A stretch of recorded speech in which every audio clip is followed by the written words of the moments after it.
Telemati, bye bye, sumambo. Telemati, bye bye, sumambo. Telemati, sumambo. Telemati, sumambo. Telemati, bye bye, sumambo. Buongiorno, buongiorno. Very well. Good morning or good evening, everybody. My name is Piero Sardo. I am the president of the foundation, Slow Food Foundation for Biodiversity, and I have the honor and the pleasure to moderate this conference on some crucial topics which are very important to slow food and to the planet. I don't want to use the word moderator. I'm not one to call myself a moderator, but I want just to say I'm introducing this conference. And this is one of the fundamental topics, which is ever more urgent, because we have now all aware that the problem of food and diet and farming and sea and fishing is one of the crucial topics for our future and the future of the next generations. It's not just about goods and products, it's not just a technical issue, but it's a vital issue these days. And therefore, the topic, the earth and the food and the future are three very important topics to understand what is going on right now and what is going to happen in the future. And here we have with us to discuss about these topics, three very important intellectuals and activists and writers who will accompany us into this journey. I'd like to leave the floor to Eric Schlosser, first of all, because this year, 2021, we will celebrate the 20th year of a very fundamental book to us at Slow Food, important to us and not only for the cultural world, because this book has been extremely important to us and has accompanied us in the first years of our activity. The book is Fast Food Nation. And of course, he has published many other books like Reefer Madness and Command and Control. And also, he is a cinema producer, and he made actually a documentary very important out of Fast Food Nation. And he made us understand where America was going and actually where we would all go, because if America was going that way, we would all follow suit. And so the topic that I'd like to clarify, and I would like Eric to elaborate on that and clarify this for us. If you had to write Fast Food Nation today, what would you change and what would you add? What would you keep in your book if you had to write today? Yeah, well, thank you very much for having me. And the unfortunate answer to that question is that I wouldn't have to change very much. It's remarkable to me that it's been 20 years since Fast Food Nation was published. And I'd like to think that the book that I worked so hard on had a real impact in changing how food is produced, distributed, and consumed in the United States. That might be a very megalomaniac idea that a writer can change such powerful industries in his country, but 20 years later, I'm very sad to say that many of the central issues that I wrote about in the book, things have actually gotten worse. And the book is about fast food and the impact of this one industry on our eating habits, our production habits, our mass culture. But what the book was really about was about unchecked corporate power, and how unchecked corporate power manifests itself in this one industry. And in one area after another in the United States, the problems that I described have gotten worse. The obesity rate, the physical manifestation of this food, of this highly industrialized, ultra-processed food on people's bodies has gotten much worse. As I stand here, I'm in California right now.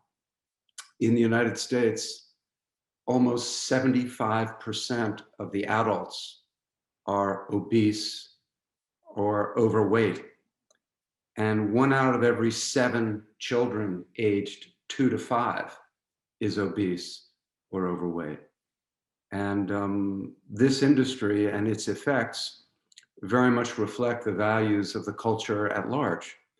So the people who are being the most harmed by this food are the poor and people of color and minorities. And much like the tobacco industry, as wealthier, more well-educated people stopped smoking cigarettes, the tobacco industry in the United States very aggressively targeted poor people, people of color, people of different minority groups, and the fast food industry has done exactly the same thing.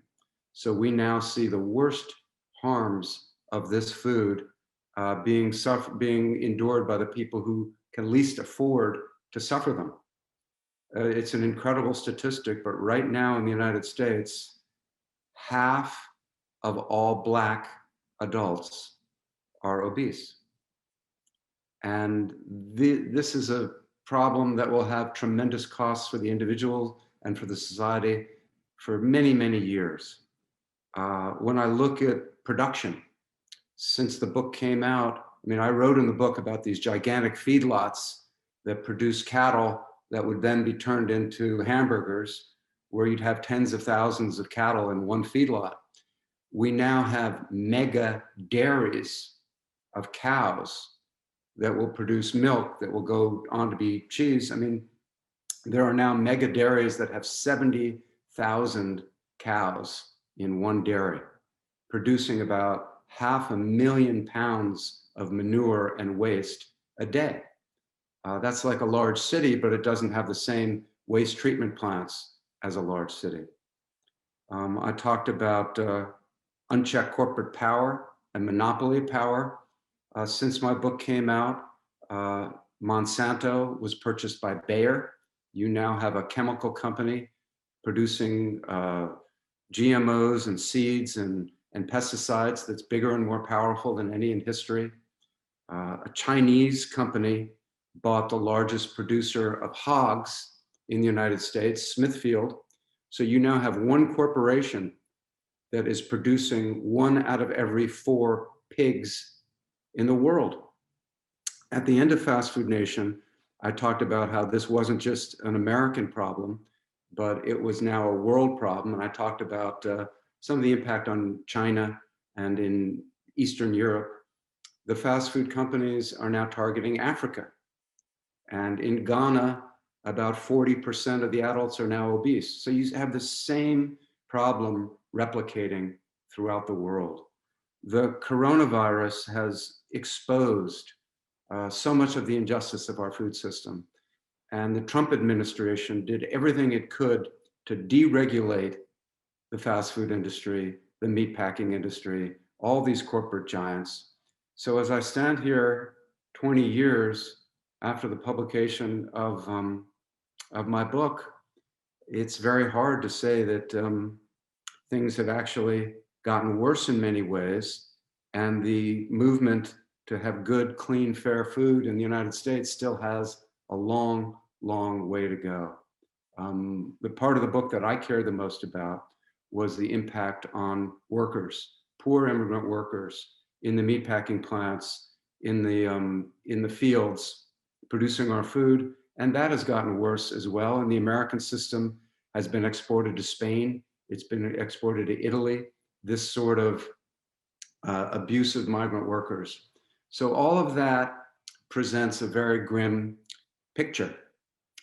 But I am not depressed. I am not apocalyptic about it, because at the same time, since my book has been published, I've seen these terrible things get worse. I've also seen the possibility of change.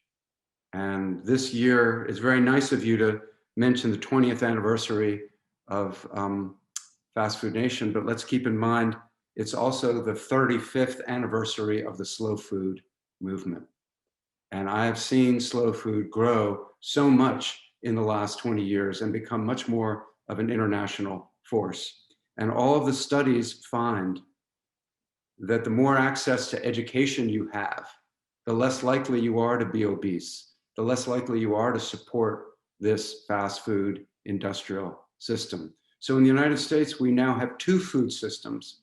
We have a food system that's growing very quickly, that's producing healthy, sustainable food for well-educated and wealthy people. And then we have this other food system, this fast food system. And I think the challenge of the 21st century, and what I hope to see happen, is that this good, clean, fair food system is expanded so that everybody has access to it. The new administration in Washington, I think, has great potential to start imposing on these big corporations the costs that they're just deflecting onto the rest of society. And the real encouragement that I get is when I was writing Fast Food Nation and I was looking at the origins of this system and the workings of this system, none of it was inevitable. This was not the result of market forces producing optimum outcomes. This was a result of the corruption of government by money and unchecked corporate power and the ability of these giant corporations, again, to make money by harming other people. So given that it was not inevitable, I see the real possibility for change. And I think that in slow food, you see the basic guiding principles that should be behind that change. So that's a pretty long answer to what was a very simple question.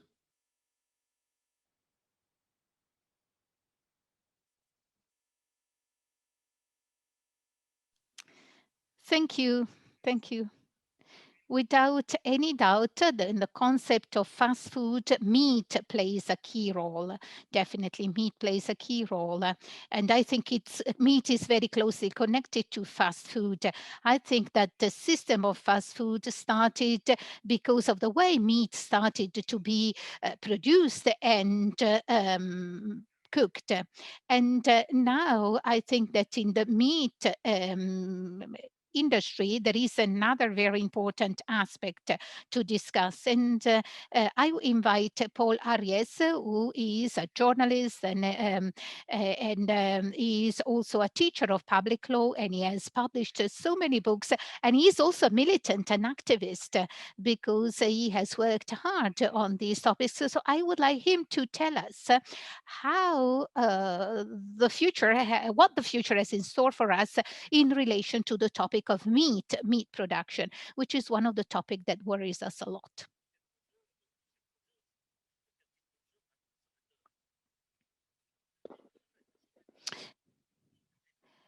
Well, actually, today we are experiencing a double food revolution. The first revolution is refers what the content of our plate, actually. So what will we eat tomorrow is the question. So experts are debating about the rate of this renewal. And what is certain is that our children and grandchildren are not going to eat like us.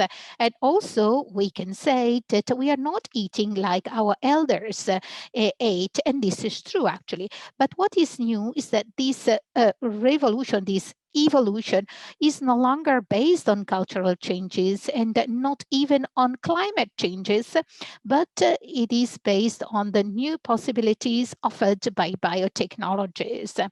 And the key word of this revolution is the denaturation of the table. That is to say, the over-industrialization and artificialization of the table. And I'll talk about that in a moment. But first of all, I'd like to mention the second great revolution, which involves the world of food today. And this second revolution is that of our relationship with food. So the question is, how do we eat and what does eating mean? And the key word of this second revolution is the destructuring of the table. That is to say, we eat more and more anything, anyhow, anywhere, anytime, and I would add also with anyone.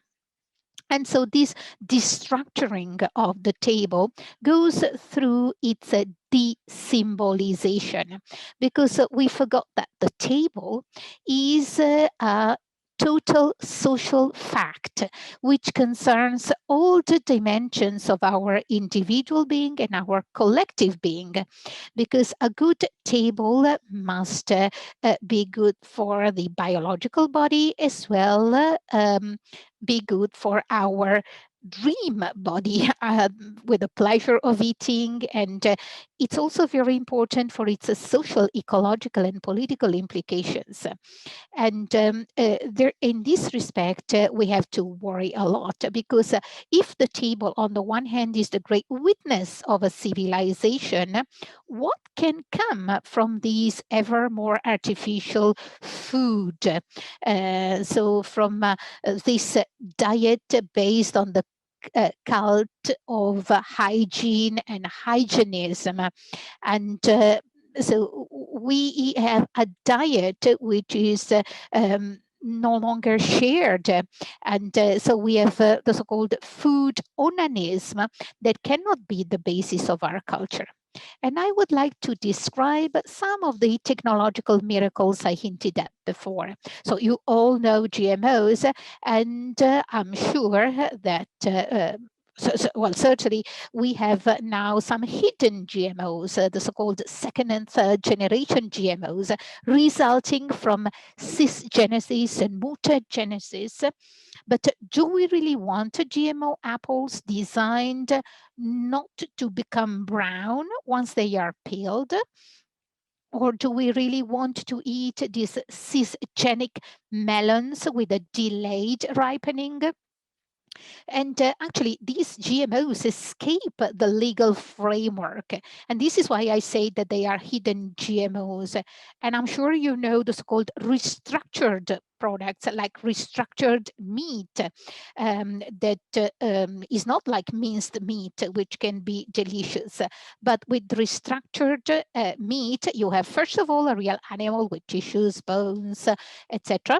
But then it is ground into a large watery solution to create this watery kind of boiled broth that then we can restructure, recolor, reflavor, and so. And it's not only meat which is restructured these days, also eggs with egg. This is true for egg products and olives. So I'm sure you know the so-called nanotechnological food ingredients. And so these nanotechnological foodstuffs are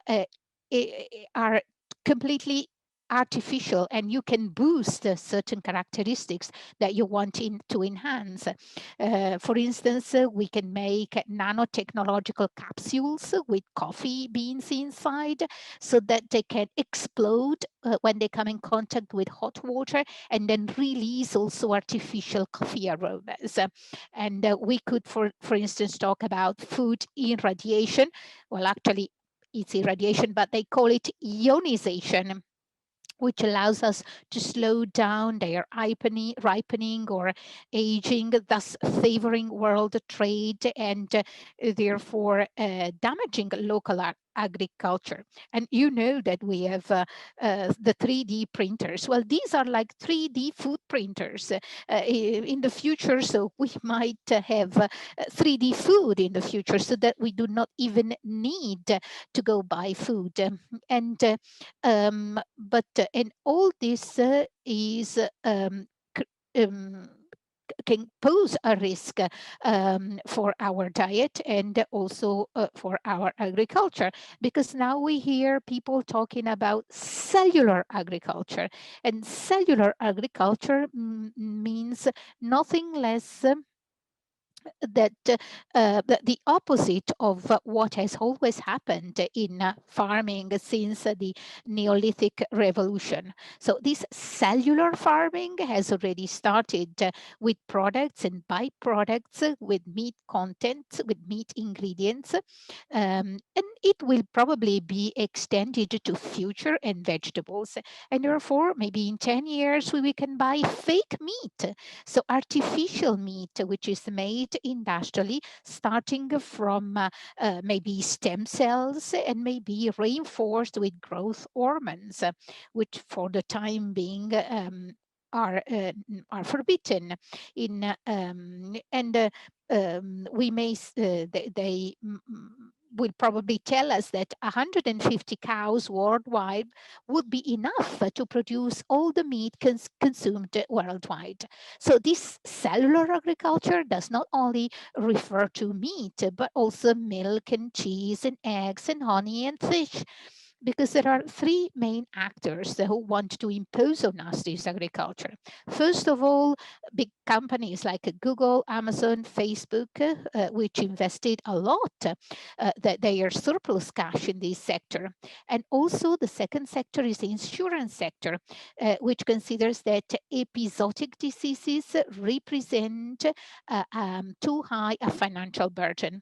And then the third sector, which I call the dirty meat sector, that is to say the companies that for decades have been producing animal proteins at the lowest possible cost to make the most profit out of it, and that today wish to make fake meat to make even more profits. And these champions of face meat have a long memory because they remember how eaters, mainly European, for instance, largely rejected cloned meat a few years ago. And so they will work very hard so that people will be disgusted of animal husbandry and peasant husbandry, and therefore this cellular agriculture is already a failure already planned, despite many companies are championing it, and it's going to create damages. And you see, cellular agriculture is truly the death of more than 1 billion small-scale farmers. And so the cellular agriculture will mean the disappearance of farmed animals. But what makes me optimistic, however, well, it depends on some days I'm not, but um, in any case, I am optimistic because there is a wealth, a richness of food crops and food cultures, not only those in big restaurants, but also those that we eat every day, in our daily diet, because people are not what big companies would like them to be, because companies continue to love eating well and they love to share food. And in almost all languages, the word companion, so friend, is the person with whom you share bread, kumpane. And this is extremely important. And nowadays, there are many initiatives in progress which prove that another future for food is possible.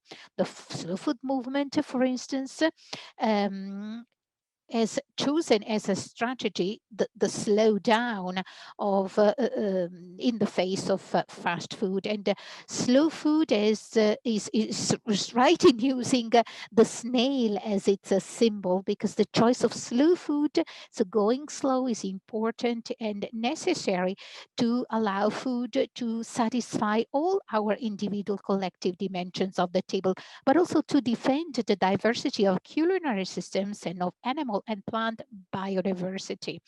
Um, and this food counter revolution requires us to bring together us as people who eat and farmers who produce. And of course, I'd like to quote the movement Via Campesina, which defends both agroecology but also values and concepts such as food democracy, which is a natural complement to food sovereignty. And I could also mention also the AMAP, so the Associations pour le maintien of agriculture paysans, so associations for the protection of peasant farming. So I could mention many other movements, like the incredible edible les incroyables comestibles, the incredible edible movement. And therefore, it is very important to highlight, like the UN does. So it keeps reminding us that $30 billion a year for 25 years would solve the problem of hunger in the world. And we can't find these $30 billion, but in North America, food waste alone almost amounts to $100 billion a year, which would be 3 times as much what we need to solve the problem of hunger. So 1/3 of what agriculture produces is wasted because waste is closely connected to industrial agriculture.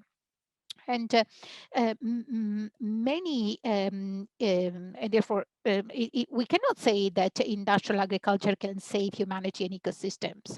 So we have to champion alternative movements so that to complement individual and collective solutions and promote political solutions. And my dream is that slow food will become a central player in defending what some call the principle of social food security. For example, to defend, for instance, free school meals. Some countries like France or Belgium are fortunate because the social catering sector, for instance, schools and hospitals, etc., represent more than 1 meal in 2 consumed outside the home. And this is very important because with a bit of political will, we could just change the specifications of public tenders and turn the social catering sector into something extraordinary to make the agricultural transition successful and to move towards a relocated, resales, a new less water consumption, and to discover that the table is about sharing, eating is about sharing. And I would like to add that, for instance, the school meals should be free of charge, like in many cities and in some countries like Sweden, but also in some African countries. And so I think you've understood that for me, the solution to the world hunger is not based certainly on food biotechnology, but it is very important that people take back the power to choose what to put on their table. Thank you, Paul. So the beginning was a bit gloomy, but the ending you described is more optimistic. But there is an issue that I would like to raise, perhaps in the your second answers, because every day they call me for an interview and they ask me, what do you think about, what does the slow food think about meat? And of course, I cannot say I am against the meat, because if I say I'm against meat, meat producers are attacking us. They are a lobby which I hate, but we have to be able to talk to them. In any case, you can tell me what you think about meat later. Now, I'd like to leave the floor to Winona LaDuke, who is a longtime friend of slow food, because I remember in 2003 you received the award for biodiversity, and you participated in many editions of Terra Madre, and you are a leader of the Indigenous movement, and therefore, within this framework that Eric and Paul have described, can you give some indications or some suggestions from the Indigenous world? What can the Indigenous world offer to this discussion? Yeah, Anine, hello, my relatives. Happy to be here with you. What can the Indigenous world offer to this discussion? Well, I think deconstructing industrial food systems is something that Indigenous people have been saying for a few hundred years. This is not a new thing we've been saying. First of all, what you do is you protect biodiversity. That's the first thing you got to do. And on a worldwide scale, about 4% of the world's population is the indigenous peoples, and we represent about 75% of the world's biodiversity. And there's a lot of food in that, certainly. And there's a lot of ecosystems in that, and there's a lot of carbon that is protected in that. And you know, we were awarded the Slow Food Award for biodiversity for our work with wild rice. And you know, what I know is that all you got to do is take care of your water, your ecosystem, you know, do your best on climate change, and you'll have rice. You know, each year in succession, we have rice because it is incredibly diverse. Some is tall and some is short, some comes out on lakes and some comes out on rivers. And so whether it is climate change or whether it is a torrential storm comes in or, you know, something else blows in, a big wind, we can, the rice will be okay someplace else. And so that's what you need to do, is you need to keep the places that are wild, wild. And that's an essential part of sustainability. And it has to do with food, and it has to do with survival. Another thing is, you know, I think acknowledging, I mean, the people in this call and who are here, like, have some sense of what Indigenous people's knowledge about food systems is. It's pretty significant. And most of you come from Indigenous peoples or farming communities. Some of you might have got a little far from it. But, you know, I grow a lot of things here. You know, we harvest our traditional foods, and then I grow corn, beans, and squash, and potatoes, and Jerusalem artichokes, and hemp. You know, I grow a pretty diverse set of foods. And what I notice is that a lot of our foods are, we just say they're smarter. And what I mean by that is that, you know, so I grow corn varieties that are old, but those corn varieties, you know, some of them, they only get like a 1.5 feet tall off the ground this year because it was a dry year. They still put on an ear of corn. Now, the Monsanto or the GMO crops that were nearby didn't have such good success. A lot of those biodiversity or agrobiodiversity is what you need during these times, in these times of climate change, certainly, because our own plants are smart plants. And you know, I show my grandchildren as we're picking the corn, I said, look at those other guys, how do you think they did? And they said, no, they didn't do good because our plants knew how to adapt. You know, I think also that, you know, a lot of the varieties and the things that we're talking about are things that are pre-petroleum, and they're post-petroleum too. I grow food that never really was in big row crops grown by somebody else, or it is, but not these varieties, you know, like our corn varieties, potato varieties. And so those varieties are not addicted to fossil fuels. And I think that as we all address our addictions to fossil fuels, which go from the fields to the table, you know, we need to decouple that by rebuilding local food systems, because certainly a shrimp that is raised in Scotland and deveined in China and delivered to a store near you makes no sense in any kind of food system. And so it doesn't matter if it's meat or not, if it's fish or shrimp, that doesn't make any sense either. It's not about meat, it's about how we relate to things. You know, that's kind of, you know, and what everybody knows is that, you know, looking at climate change adaptation, there's a great deal of interest in the work of like the potato research project in I believe it's in Bolivia, or maybe it's in Peru, where they've been growing, you know, I mean, if you start with 1,000 varieties of potatoes and you look at how those adapt during climate change, you got a lot better shot with those than a monocrop that's produced for McDonald's or something. And so I think that, you know, the biodiversity that's retained by Indigenous peoples in our communities needs to be honored and accepted and supported.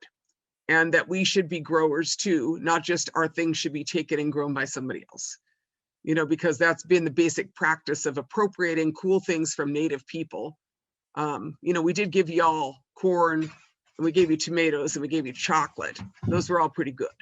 You know, we could get a little credit for that sometimes in those dishes, but you know, the point is that, you know, by and large, what happens now in a lot of movements and markets and the gourmet industry is people find some new cool Indian thing or indigenous thing in the paleo diet. And then pretty soon they all know about it, you know, and they don't really know anything about the food. They just know about the paleo diet, you know, which is, I guess, something. So acknowledging, and then, you know, when you say, you know, the slow food principles of good and fair and clean, you know, are principles that apply throughout, you know, fair. Let's be fair, you know, about this. And as we restore food systems, we restore indigenous food systems and protect them, you know, because we know what we're doing. And so instead of, you know, what you're finding is in, you know, is in Mexico, for instance, and in other places, you're finding really incredible entrepreneurs who go into indigenous communities or, you know, and are growing these things now, but they're not, the indigenous people are not benefiting. I'll give you a good example. There's this product called Tonka bars, produced by Native people, Lakota people. And it's a buffalo, pemmican. It's, you know, it's based on a traditional foods of berries, and it's an energy bar, right? Like a fast food energy bar for good people. So Tonka bars is owned by Native people. Some other basically white young business upstarts created a product called Epic, which is exactly very similar.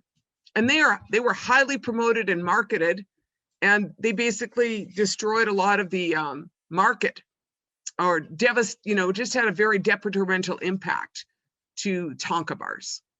Now Tonka bars is coming back, but I expect respect in this food economy of those who purport to be organic and fair trade, that indigenous people's products shall be honored and shouldn't be sidelined because someone got the idea from us and then decided that they should like make the money on it, you know? So that's, to me, is like part of this, you know, we're all in this together. And, you know, in the complicated times that we are in, you know, I really do, you know, I really like what Arundhati Roy said when she refers to pandemic as portal. And what she said was that, you know, she talks about this time and says that pandemics force the world to change. That's the history in the world. You know, pandemic will force you to change. And here we are, you know, here we are. Our world has changed dramatically. And we wouldn't have done that on our own. You know, it's the loss of biodiversity, and it's the pandemic, which was caused by the loss of biodiversity. You know, when you go in and get to the place where the wild things are, like the little bat in China, which is the origin of the coronavirus, you should leave those wild things alone. You know, it's a crisis that was caused by industrial man. You know, leave the wild things where they are. That's how you stay healthy. You don't go down in the deep, you don't go in the woods, you just stay out of there. And that's where indigenous people are too. But having said that, you know, what she talks about is that in this moment in time, we're between one world and the next. Indeed, we're all at home. Indeed, in my community, we relocalized our food system because of the failure of the industrial food system. So we're wild rice producers and we sell wild rice, but this year we sell some, but we had a hard time because everybody wanted to keep their rice to make sure they could eat. And so what I saw in my community is that people grew more and sold less. But we have this ability to rebuild resilience and food wealth in our communities, and we need to nurture that in a lot of indigenous communities and other communities, which, you know, is of course a lot of the good work that Slow Food has done. That's all for now.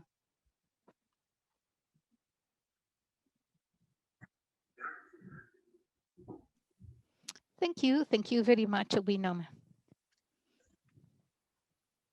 I don't, unfortunately, we cannot say that the industrial food has completely failed. So it's not over, because actually we love biodiverse food and typical food and traditional food. And so, but how can we make these products reach all the tables of consumers? So how can we do about making consumers buy and welcome these kind of traditional foods? This is one of the key topics that we need to address. Of course, we can promote farmers, small-scale farmers, so that they can produce in a sustainable way, in a natural way. But then these products, then if they just remain local, they cannot bring about the big change that we all want to achieve. And this is one of the many problems. In any case, now I would like to give you the floor again to each and every one, for you a couple of minutes. So I give you 2 minutes each to add or some comments about what you heard from the others and in relation to what you've said. Thank you. Eric, you have the floor. Yeah, I think that I completely agree with the points that both of the other speakers made. And what Paul said about the new application of technology to food production is very, very unsettling. And I get back to the point that I made earlier about how none of this is inevitable, particularly with technological change. There is no technological inevitability about any kind of machine. Cultures make choices, and we have the ability to choose whether we want to eat these very, very strange foods that are being produced. And again, about what Winona was saying, I think that one of the things that has been so lost in the science-based industrialized system is a sense of humility and a sense of reverence. And the practices that Winona was describing are multi-generational, maybe even millennial. And this notion that in the last 15 to 20 to 25 years, we can arrogantly rethink how food is produced. We can arrogantly ignore the experience of generations and the wisdom of generations. It's exactly the mindset that's led us to this current problem. So I am very glad to have been here, not to have spoken, but to have just listened to what I just heard. And I agree with it completely.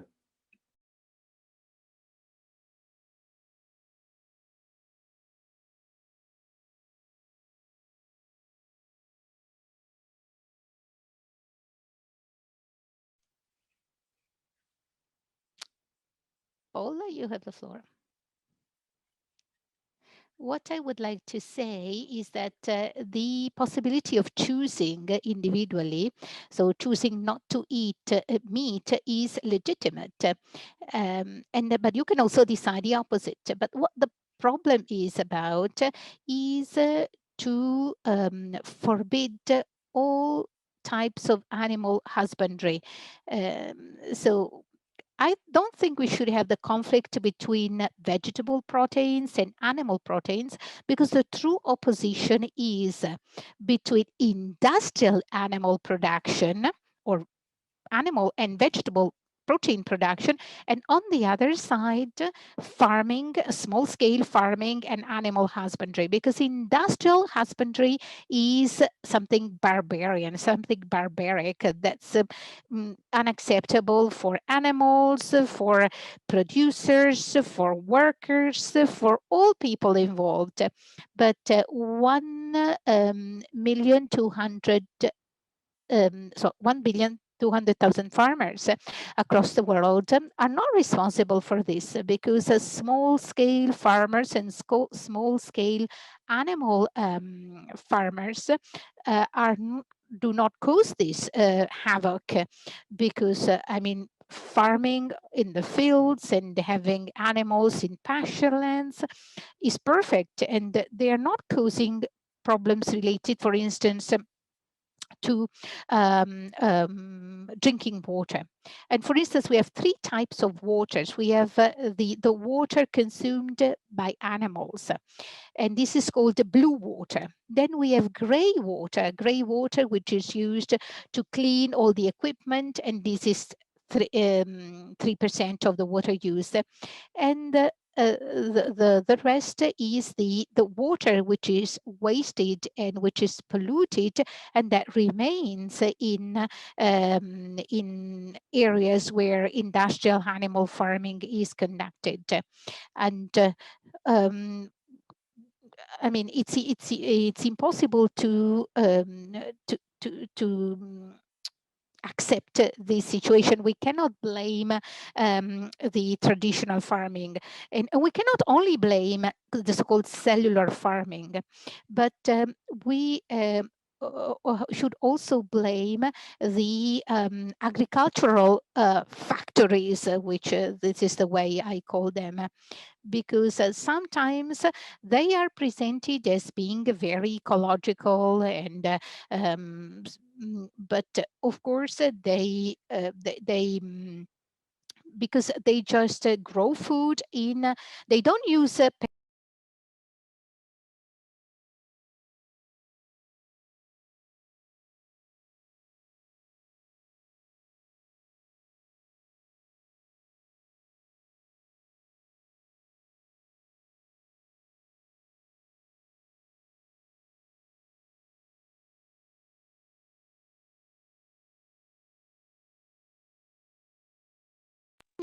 this very well.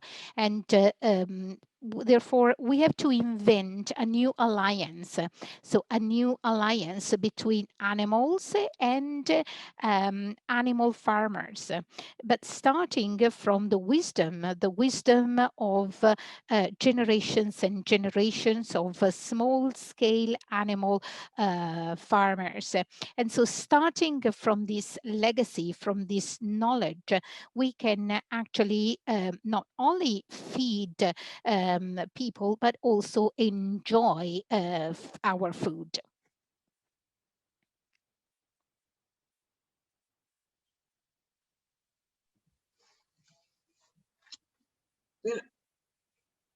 Yeah.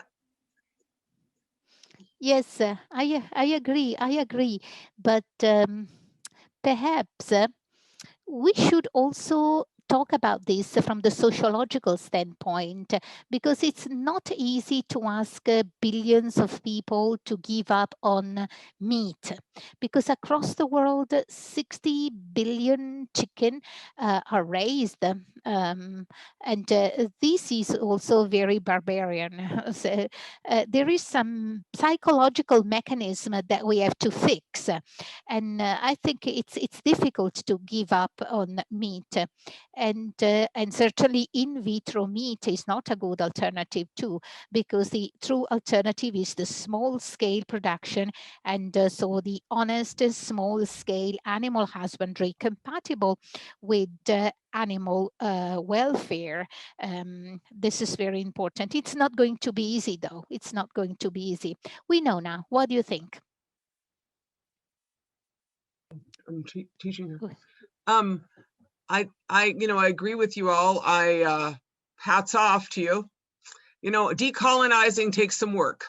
That's all I got to say. You created a big mess, y'all, and now it's time to decolonize. It's not alternative.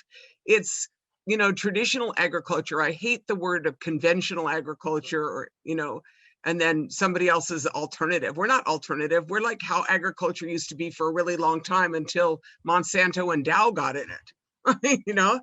This is what agriculture used to look like. And so I see that, we can talk theoretically about this, but I saw this year with the pandemic that people actually got far more local with their food. I saw a lot of people with gardens. I saw a lot of people raising chickens who probably didn't know how to raise chickens, but they were working on it.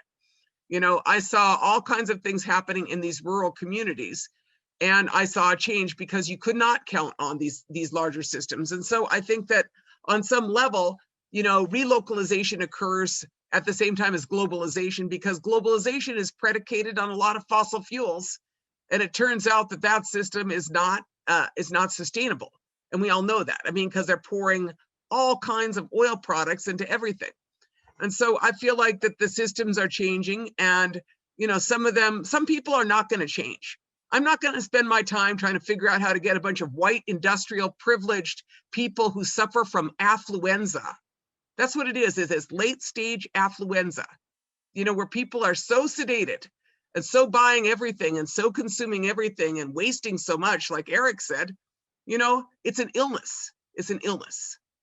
And, that's what needs to be deconstructed. And I think it gets deconstructed, in some places. And I think that, a lot of people just start rebuilding local food systems. And, sure, we'll keep pushing on the national, on the national policies in the United States. Maybe we'll get something better, now that we have somebody new in.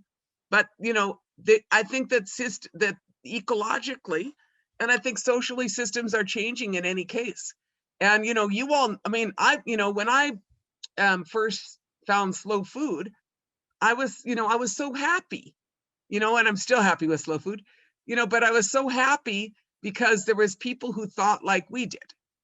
And, I have seen a tremendous relocalization in the area that I am in my region. And I think that will keep growing because of the insanity of the other food systems. And if it doesn't keep growing, people are just not going to do well. That's the reality of the system, is that, it's killing people. So it's kind of like saying, let's hope that they get it together. Well, if they don't get it together, they're probably not going to make it. It's kind of, I don't really know what else to say. It's not a theoretical discussion.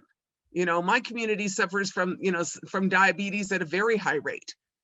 And we're like I think we're 4 times more likely than a white person to die from COVID right now. So what do you think we're doing? We're relocalizing. We're cutting out a lot of stuff that shouldn't be here. And we're working on rebuilding food systems, and everybody should be doing the same thing. It's a responsibility of communities to get healthy. And policies, I see policies are going to follow that. I'm not going to wait for the policies. I'm going to do it. And I think this is our opportunity. And I agree 100%. Like, most people shouldn't eat meat. If you don't have the respect for the animal, if you don't have respect for the creation, you need to not eat meat, because that's a whole different covenant. That's a whole different level of responsibility that exists. And but we are yeah, I mean, so I guess that's all I got to say is, just keep doing it. I'm very optimistic. I'm very optimistic because I see farmers, and we're hosting a farming conference here in a couple of weeks of Indigenous farmers. But like I said, I think it quadrupled seed purchases last year. We expect it to be the same this year. People want to grow. I see that spring is coming. And as brutal as this winter, we will all go to our fields and plant. And then there'll be something new and more beautiful. That's the thing about food is that you get a chance to make something new, every spring. Thank you.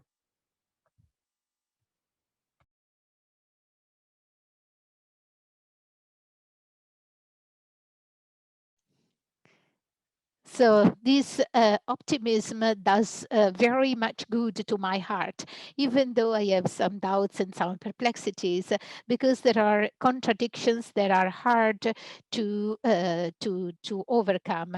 But of course, like all topics, when you discuss these topics, there are always new questions that come up. I would like to repeat the invitation made by Winona. Take action. So we have to take action, and we have to work locally. We have to work at the political level, because the time has come to do that.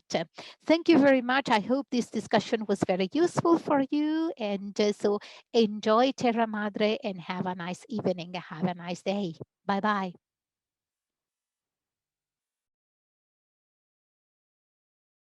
Bye bye, Sumambo. Bye bye, Sumambo. Kelemati, Sumambo. Kelemati, Sumambo. Kelemati,